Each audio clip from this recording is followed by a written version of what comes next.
We've been accused of sounding like we're diminishing or belittling Paul the Apostle. And that is a real problem, and it should be addressed so that no one thinks that we're doing that here. When I say things like it's the gospel of Jesus, or Jesus' own words are the foundational doctrines of Christianity, his movement, I'm not belittling Paul the Apostle. The belittling Paul the Apostle does happen. Happens mostly within the Hebrew roots, back to Judaism type of movements that want to bring Moses' law back into Christianity. And that really does happen. It happens in regular Christianity with people that maybe just don't understand Paul very well, or maybe they don't want to understand him very well. It's pretty much all of Christianity that does not understand Paul well. And so when they're saying that oh, how dare you belittle Paul, they're actually the ones that are belittling Paul. Anyone who teaches cheap grace, who teaches that our actions don't matter, God doesn't want our effort, they're belittling Paul because they're twisting what he wrote and they're lying about him. Maybe not intentionally, but any doctrine that says anything like that contradicts most of what Jesus said. So by me saying that Jesus' words should be the foundation of Christianity, I'm not belittling Paul. I am actually putting him back into the correct place because I'm putting Jesus back into the correct place. When Paul's writings get misinterpreted to create false doctrines the way they do with cheap grace, that is belittling Paul because it's putting words into his mouth that he didn't say, and it's belittling Jesus because you have to ignore Jesus' words to reach a conclusion that Paul's teaching a doctrine that states that our actions don't matter and God doesn't want our efforts, and eternal life is just a free gift. Jesus never said anything like that, and Paul never said anything like that. So I'm pointing to the correct interpretation of what Paul said by first pointing to where Paul got his ideas from, which was Jesus, and then showing that Paul couldn't have taught something that contradicted what Jesus taught. It's actually pretty simple. So let me make a analogy of what has happened and what I'm aiming at doing and what we're doing at the Gospel According to Jesus Ministries. We are dusting off the foundation of our faith. So let's just say you have a father who has a family and he leaves town for a while and he's coming back. He has several children. So he comes to his oldest child and says, here's some rules that I wrote for how everyone should behave while I'm gone. This is how I want things done. This is how I don't want things done. The older son has the authority to not change any of the original rules that the father made, but he has the authority to make additions to them. Like, you could think of an example. I want the trash taken out every day.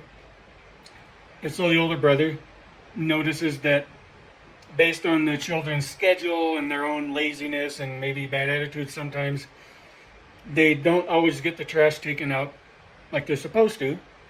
And so what he does is he makes another rule for his siblings, which he has the authority to do, because it will help them keep the first rule better.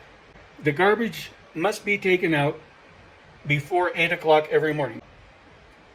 And then he adds to that, and then the children may play their video games.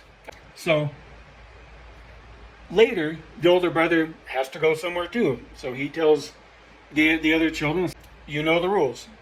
Dad said the trash needs to be taken out every day. I'm telling you, the trash needs to be taken out every day by 8 a.m. and no one can play video games if the trash isn't taken out. No, I wrote it right here. Trash has to be taken out by 8 a.m. Then you can play your video games. So he leaves, and so the siblings kind of get together, and they decide Well, the trash doesn't need to be taken out, uh, at 8 o'clock every morning. Dad said just sometime during the day. And heck, even if we didn't get taken out every day, who cares? So they get together and they scribble out the part where the older brother wrote, the trash must be taken out every day at 8 a.m. And then they scribble out the part that says, and then they scribble that part out. And now all it says is you can play video games. So the children take Dad's original rules, which said the trash must be taken out every day, and they go hide it under the couch. They hide it somewhere. They have the older brother's part of his rules scribbled out, so that literally the dad saying the trash must be taken out every day has turned into you can play video games. So based on this succession of events, undisciplined children have completely twisted what the father said by completely twisting what the older brother said, and now both of them are gone, and so they've made up their own rules, and their only rule is you can play video games. That's exactly what the church has done to Paul, and therefore to Jesus, by scribbling out the parts of his letters that they don't like and keeping the part they do like and ignoring what the father said before that. So let's say a couple days later, the dad's not back yet, the big brother's not back yet. One of the kids decides, this isn't right. So he points to the thing that's scribbled out and says, look, you guys, we scribbled some of this out. We shouldn't have done that.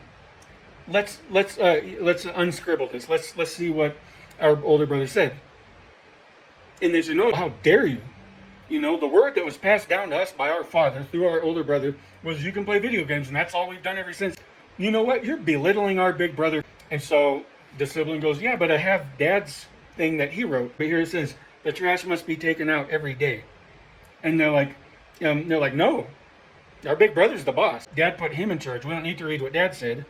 We just need to read what the big brother said. And it says, he said you can play video games. So that means that's what Dad said. You see how ridiculous that is? So if I come to you and I tell you, we've been lying to ourselves about what Paul is saying in some of his passages, and then basing our whole entire theology on top of that, and ignoring what Jesus said, I'm not belittling Paul. In the story, the sibling that comes back and points out the scribbled out part of the message there and goes and gets what the dad originally wrote, he's not belittling the older brother.